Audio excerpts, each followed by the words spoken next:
Good morning. It's Lisa with Lisa Heal Yourself. And today I want to talk about The Secret is the Feeling by Neville Goddard and how this relates to healing, how we can really understand this and use this to our advantage in healing. It took me a long time to fully understand this. And so I want to teach to you exactly what I've learned and how you can use this and apply this to your healing journey. So those of you who have read Neville Goddard know that he talks all about the law of assumption, where you live from the end of the wish fulfilled, which is the desire that you want, which is being healed. And when you live from this end state, it manifests because you deeply and fully actually live and breathe it because you assume it to be true. So let's talk about the feeling is the secret, which is one of his favorite terms. And this goes along with the law of vibration. If you don't fully understand the law of vibration, watch my video on the law of vibration to understand exactly how it works. But in a nutshell, it's we raise our vibration to the state of healing, of health, and then the body follows suit. So what Neville means when he says the feeling is the secret, he means in manifestation, when we want something, when we desire it, when we put our attention and focus on it, and when we try to manifest it into being, he is saying that is not enough. And for many of you, if you've tried manifesting health and it hasn't worked, Neville would say the feeling is the secret. Therefore, if you want health, but you're not feeling healthy, if you want health, but you're not feeling the vibration of health, it cannot actually manifest because you are not in the state or the vibration of health and healing. And so no matter how bad you want it, no matter how strong your desire is, no matter how much you try to manifest it, if you're not actually feeling the state of it, you're not in resonance with it. Therefore, it can never come to you. Understanding this is the first step. Understanding that the feeling is the secret, being in the state of the feeling of being healed, of the feeling of health. So we can understand this, and then we're going to learn how to apply it because it is tough when you're sick because you don't actually feel it. So first, let's define what the state of health actually feels like so we know what state of feeling we are trying to get. We're trying to manifest becoming healthy, being healed. Okay, what is the feeling of that? Well, being in a state of dis-ease is when you are not in harmony, you are not at ease. So healing and health means that you're in a state of harmony. You're in a state of ease. You're in a state of balance. So being in ease in all that you think and do is the state of healing. It's the state of health. Feeling in harmony.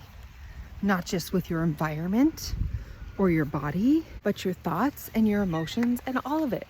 You're in a state of harmony. You're in a state of harmony with your life, and you're in a state of harmony with others around you. You're in a state of harmony with your environment, and you're in a state of inner harmony, harmony with yourself. The feeling of health and healing is a feeling of joy.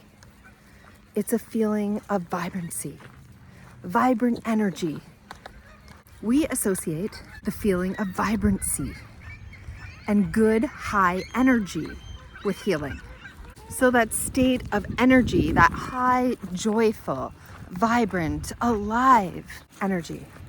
Being in a state of health and healing means you are content.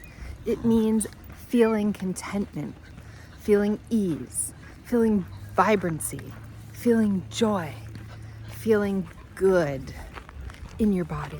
So feeling in harmony with yourself and the world around you, feeling vibrant and alive so that you can create, be creative, feeling inspired, feeling in the flow. These are all states of health and healing. When you get into the flow or feeling really creative and inspired or vibrant or alive or joyful, content, fulfilled, at peace, in harmony, at ease. These are all the states of health and healing. This is what we're actually trying to do. We're not actually trying to heal ourselves. As Neville would say, the feeling is the secret. So the feelings I just described, those are the states that we're trying to get to. So when it comes to health and healing, through the law of assumption by Neville Goddard, the first thing that we need to do, number one, is realize that the feeling of the wish fulfilled, the feeling of being healthy and healed, is what is the secret. Number two, you need to know exactly what that feeling is. That is the state. That is the state. If we can achieve those states, those feelings in our body, tangibly and real, not just thinking about feeling that, but actually feeling them in our body, then we are in a state of health and healing. Now we can attract health and healing. Now we can manifest it. Okay, so this is where it gets interesting. This is how we can apply this law, even when you can't feel the feeling. Because I know that when you are sick, I absolutely know this, it is nearly impossible to feel the state of health and healing. If you could, you wouldn't be sick, right? That would be the secret. If you could not feel sick and ill, if you could feel the states of health and healing, then you wouldn't need to heal yourself. The problem is that we have a huge gap, don't we?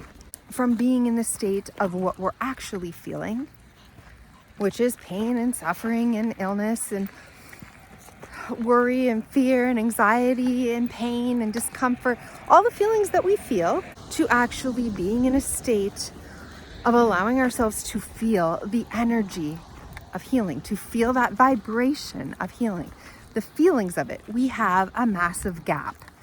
And the bigger the gap, the further you are away from healing.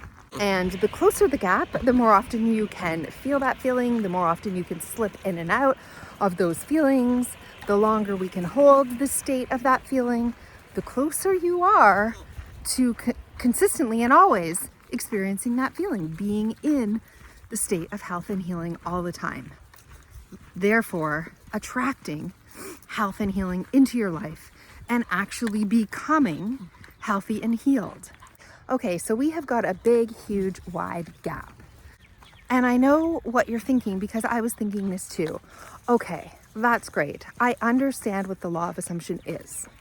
I understand that it means I need to live from the end. And I understand that the feeling of what I want is the secret. The feeling of the state of health and healing is the secret to achieving it. And I understand what the feeling state of health and healing feels like. I understand what it is. I'm trying to feel those things, but I just can't seem to feel it. I'm trying to manifest it. I'm saying affirmations. I'm doing visualizations. I'm meditating on it. I'm thinking about feeling it. I'm trying to feel it. I'm doing all the things in order to put myself into a position that I can feel it, but I simply can't feel it because the state of illness and disease is just so strong and overwhelming in my body. And so, if this is you, I am going to help you bridge that gap. So, let's talk about how we bridge the gap so that we can go from trying to manifest it, to thinking about feeling it, to trying to feel it, to actually feeling it, which is the one and only key. This is the secret that you're looking for. So the question is, how do you feel something when you can't feel it? How do you make your body feel it, right? Because we can try to manifest it, we can think about feeling it, we can try to focus on feeling it, we can do all those visualizations, we can do the scripting and the work, and we can say the affirmations, and we can talk to ourselves, and all these things help. This is helping you. This is bringing you closer to a state of actually feeling it. So number one, if you're not doing those things, that is the first step to bridging that gap. So step one, and some of you may be doing this, some of you may not be doing this. We need to use the law of attraction to manifest it, meaning what we think about, we attract. So we need to think about the state of health and healing. We need to be saying affirmations to ourselves. I am healthy, I am healed, I am vibrant, I am strong, I am in resonance, I am in harmony, I am at ease, right? I feel all the things that we just said and went through. We need to be saying them to ourselves and thinking about them, thinking about attracting them through the law of attraction, because that is a first step to bridge the gap. We want to be using our neuroscience tools of brain retraining and brain rewiring. This is simply where we think of a visual in our mind that we want for our future and we run through it. We give our mind a different pathway and we run through it. It's a rehearsal of what it is that we do want. So brain retraining is basically the rehearsal, the visual and scripted and audio version. We visualize a different pathway that we can go down, and we retrain our brain to think of it through a new lens, to see ourselves healthy and happy and vibrant and all the things. We use our power to make new choices, and we really focus on responding and reacting to everything differently with the new way of thinking through the version of ourselves that is healthy and is healed. What would that person do? We're re-scripting and rethinking everything that we're doing. We're trying to respond and react differently through a different lens. Okay, I'm at home now. My camera died. It's the next day, but I want to pick up where I left off. So we try to change the way we react and respond to things. We do this by many different things. We can use our brain retraining techniques and tools. We meditate when things are getting out of control. We remind ourselves, hey, that's not the real us. We use things like trying to change our identity.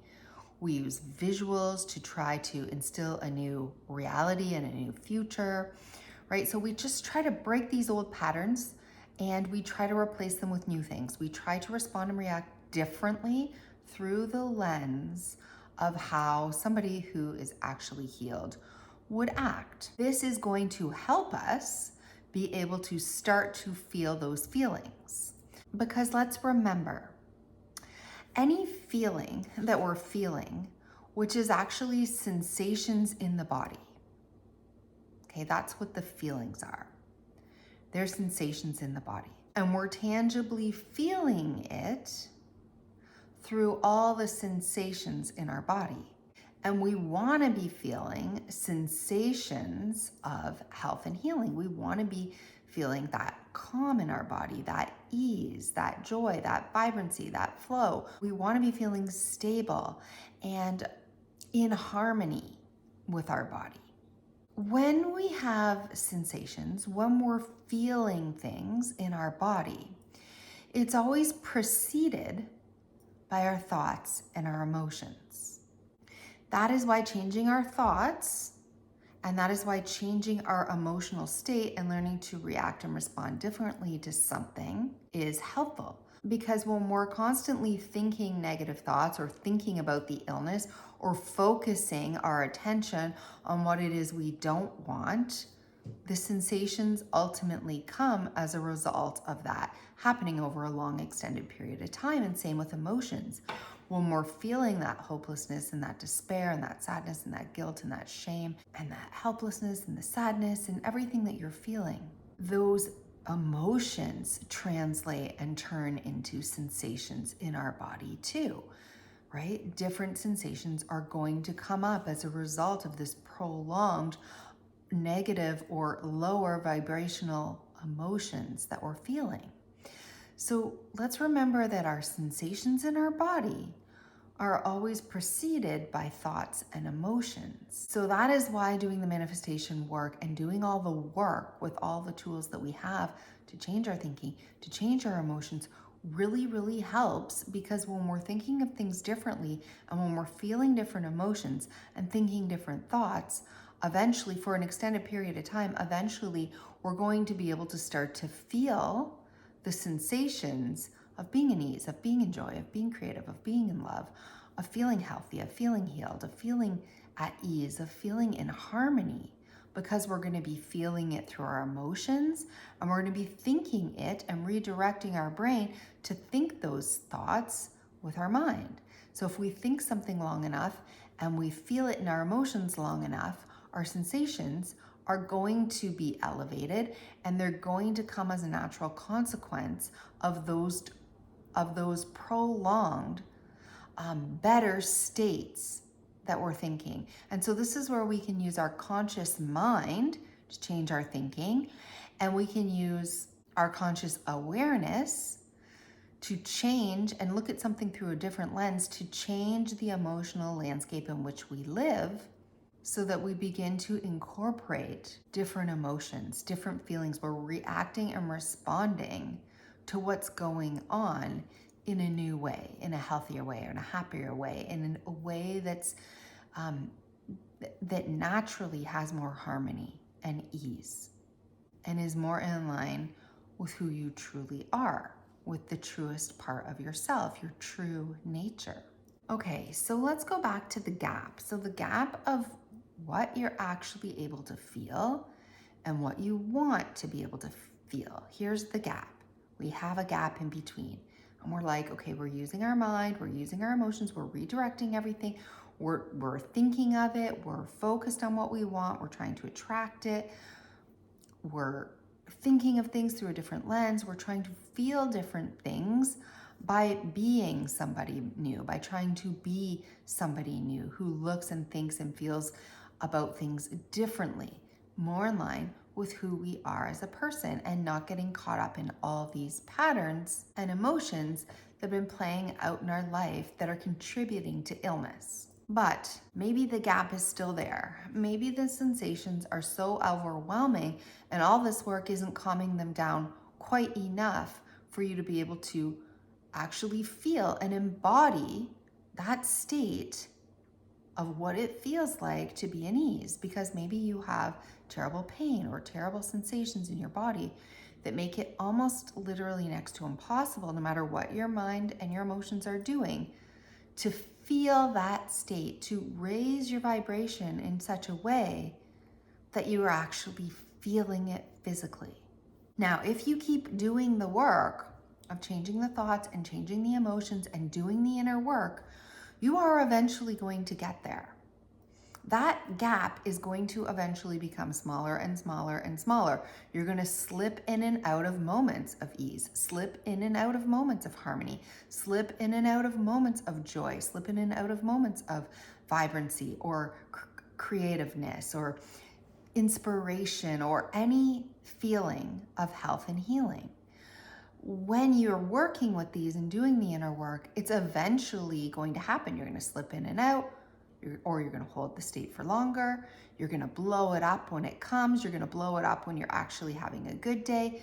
You're going to really amp up the self-talk that you give around that and the feelings that you're feeling because of that and the gratitude. And eventually, this gap is going to get smaller and smaller and smaller until you're able, the gap is a lot smaller now, to visualize, to do the brain retraining, to use these techniques, and you're going to be able to feel it. You're going to actually be able to feel it because the gap is small enough that those techniques are going to work for you now. But what happens when the gap is so big and you're doing the work and it's taking just so long and you want some help? You want some help to get that gap smaller so that all these techniques work and you can actually feel that state. When you're using all those two techniques and you're just using your awareness practices and your meditation practices and thinking differently and feeling differently and saying different things to yourself and trying to put yourself in the position that if I was healed, how would I respond and react, and starting to change some of those behaviors. So we're doing that, okay? So you have to continue doing that. This isn't magic, what I'm gonna tell you here, that helps to bridge that gap. All of what I've just told you is the thing. It just takes a long time. We want to really be able to lessen that gap so that you can start to feel the state. So the final step in the process is to change your beliefs. So beliefs are at an unconscious level. They're under what you think. They're under the emotions that you feel. They're under everything that you can see. They're in the darkness. This is why we do shadow work, because we are trying to shine a flashlight on what's in the darkness. Because when we illuminate it, it comes into the light of day, and it's not there as a subconscious belief anymore that is actually creating patterns that you're living your life through and is very difficult to stop. It makes the manifesting really hard to do. It makes trying to change your thoughts and trying to change your emotions really difficult. And it feels like constant work. And the reason it feels like constant work, and the reason it feels like a really big length of time where you're constantly having to use all these tools, is because underneath it, you aren't fixing the underlying problem underneath it. What's making it so difficult to change the thoughts and to change the emotions and to do this work consistently is the underlying beliefs that you hold.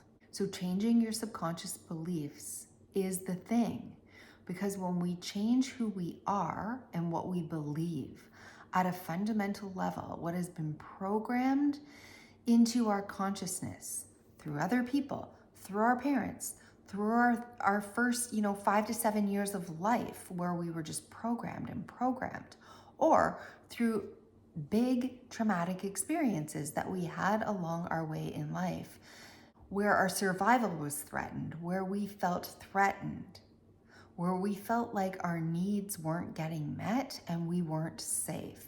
When that happened on a big level, on a traumatic level, we also applied new beliefs along the way to those old patterns that were programmed and installed into us from the first 7 years of life, where we were literally a sponge, learning, witnessing, observing, overhearing, just taking in everything and developing beliefs on what would keep us safe and accepted and loved in this world. And then we play those out through the rest of our life. Unconsciously, we don't even realize there's an underlying belief making us do and think the things that we do and think. But these traumatic events or these big events throughout our life also do that. It doesn't have to be within the first 7 years of life. It can be these other things where we've had to react in such a way to preserve ourselves or to help us survive, either physically or emotionally or spiritually. And we developed beliefs that were installed in us by us that we now have patterns around, and this is unconscious, that's driving our thoughts, our emotions, our feelings, our behaviors, and why these are really hard to change, because they're at a fundamental unconscious level. But changing these beliefs is the key, because when we change an underlying belief, when we first bring it into our conscious awareness and make it known, now we can see it for what it is. Now there's still work to be done to change it, but now it's a conscious belief. So now we have the choice and the dedication for how we choose to respond and react and what self-talk we give around it. And we can talk to ourselves and we can say, hey, that's that belief, that's that pattern playing out. I want to break it, I want to change it. And we can do the work to actually do it. Where if it's unconscious, if it's subconscious, if we can't even see it, if we don't even know what it is that's driving our decisions and our patterns and our behavior and how we're being in this world, and why we're thinking the things we're thinking, and why we're feeling the emotions that we're feeling. And we just don't even know. We don't have the conscious ability to even do the work to change that, right? So you might have some conscious things that you're working at on the brain and the emotion level. And those are the things you're doing every day. But when there's a belief that hasn't even been seen, hasn't even been brought into awareness, we can't even do the work to change it. So we need to get deeper so that we can shine a light of awareness on the beliefs, our worldviews, the fundamental identity that we created for ourselves, the character we're playing, why we're thinking this. And once we know what it is, we know what the thought is, what the belief is, we bring it into the light, and now we can do the work to change it. And all of this becomes easier. The gap goes from here to here. And now when you do the work, You're able to feel those feelings, you're able to feel those states because you've closed the gap and because we're not unaware anymore to why we're doing the things that we're doing and what the beliefs are that are actually the problem and what it is we actually need to change our thinking from and what we need to change our emotions from and the work we actually need to do to install the right belief, the belief that is going to help us heal, the belief that is going to turn us into the type of person who is the type of person who A, believes they can heal, and B, believes that they will heal, and C, believes that they have the ability to heal because we've changed a limiting belief that was unconscious, and now the gap gets smaller and everything gets easier and all your practices begin to work and you're able to slip in and out of the states of health and healing a lot easier because you don't have all these unconscious and subconscious beliefs, which are really the weights holding you down in this low vibration continuously. So I just did a video the other day on how to change your subconscious beliefs. If you're interested in how to do this and how to break it down so that you can actually change your subconscious beliefs, go watch that video now. Because as Neville Goddard said, the feeling is the secret. How do we get to that feeling? How do we make it tangible in our body so we can feel it? We do the work of manifestation. We do the work of brain retraining. We do the work of placing our attention on what it is that we want. But when we change beliefs, everything becomes easier. When we change beliefs, everything starts to shift. Our world starts to shift when we believe something new. When we believe that we can heal, that we're valuable, that we're safe, that we are loved. When we truly believe that we are safe and we're loved and we're accepted and we are able to get our needs met, being the truest version of who we are, then we don't need everything else that has either been programmed or installed in us to protect ourselves in order to keep ourselves safe and loved and accepted. We don't need to, we don't need that protection anymore. We can break down the cage that we've put ourselves in. We can peek and lift the veil and become somebody completely new who chooses to believe something different because now they can see the problem. And when you believe you are somebody who is worthy, who can heal, who deserves to heal, who is worth it, who is safe, who is valuable and valued and loved and acknowledged and respected and seen and heard. And when you believe that about yourself, because you've destroyed all the other beliefs that are garbage and in the way of feeling that resonance, when you feel loved and accepted and safe and honored and heard and valued, when you feel these, you will feel ease, you will feel harmony, you will feel joy, you will feel love. Everything else will lift off of you, the weights that were holding you down. You will be able to be creative and inspired, and you will come closer and closer to the truest version of the real you, of your soul. And so this journey does not happen overnight. This is how you do it though. This is how you truly crack that code, Neville Goddard's code of the feeling is the secret, when you can't feel it, when you're so overwhelmed and marred and stuck down in the quicksand of your experience that you're not able to get into that state. This is how you do it. It's not quick, it's not easy, but it's the only thing that is lasting and will release so much from you and will help to be able to put you in the state that you want to be in, of your wish, your deepest wish, to live a happy, vibrant, healed life. And when you're living from the end state of being that person, that healed, healthy version of yourself, you will attract it and you will heal. You have no choice but to heal. Your body, your sensations have no choice but to come along with what is happening with the mind, body, heart, and soul. The sensations will follow when you're in complete alignment with that. So, if you liked this video, please give it a thumbs up, please share it, and consider subscribing. I would love to have you here. I am sending love and health and healing your way. I know you can do this. Don't give up. Keep going. You are worth it, and you can do this. You can heal. So thank you for watching, and I will see you in the next video.